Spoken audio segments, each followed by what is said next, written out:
langga. So, storya na ta. Dali, kay murag. Naway sa ko. Ito. Tapoy akong tigol. Katapos sa tigol eh. Pag sa Taguig area ngayon mga langga, nasa Taguig pala ako mga langga. So, kakatapos ko lang kumain, alas 10, saktong alas 10 talaga mga langga. Dahil sa hinabol natin yung incentives, makakuha man lang kahit papano. Para may pangdagdag tayo mga langga. Grabe yung pipusti oh. Nasa gitna. Ayan, medyo madilim na yung kalangitan sa area ng Pasig.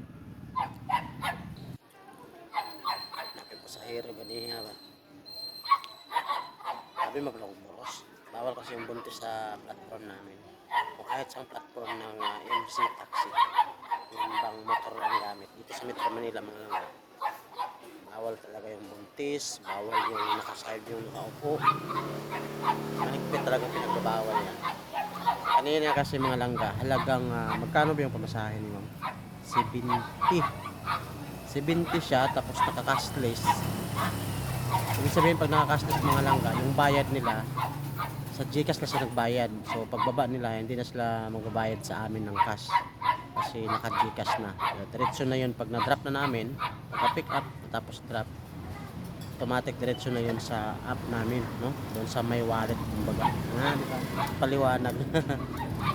So, ang 70 pesos nag-add pa siya og 50. So nagiging 120 ang kanyang pamasahe. Ngayon, malapit lang. Diyan lang sa may San Miguel Avenue, hinatid ko siya galing sa Pasig. San Miguel Avenue dito sa may Ortigas, boundary ng Mandaluyong at likod ng Shangri-La. So, ang nangyari, pagdating ko doon sa pick-up, sinigurado ko lang ba? Pagdating ko doon sa pick-up location, nakita ko si ma'am. Medyo may kalakihan si ma'am, may naka-duster. Kasi medyo malaki yung tiyan niya. Tinanong ko siya agad, ma'am, hindi naman po tayo buntis. Kasi pag buntis kasi bawal. Ayaw ko talaga magsakay ng buntis. Kaya kayong mga buntis, magsabi kayo ng totoo na buntis kayo hindi.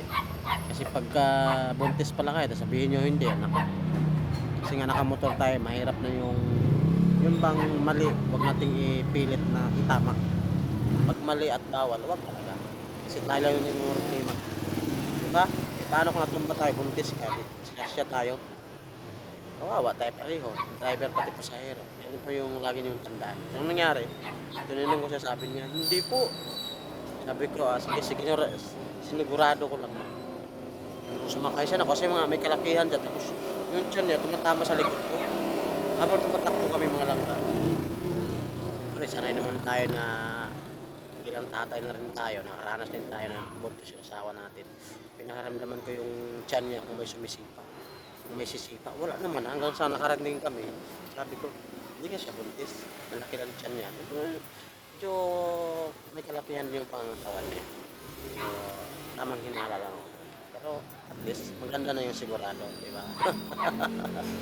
Langga, oh.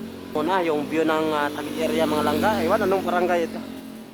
Yan, mga langga, dito tayo ngayon. Kasi uminom ako ng energy drink. Tapos akong kumain mga langga. Ito lang mga langga. God bless.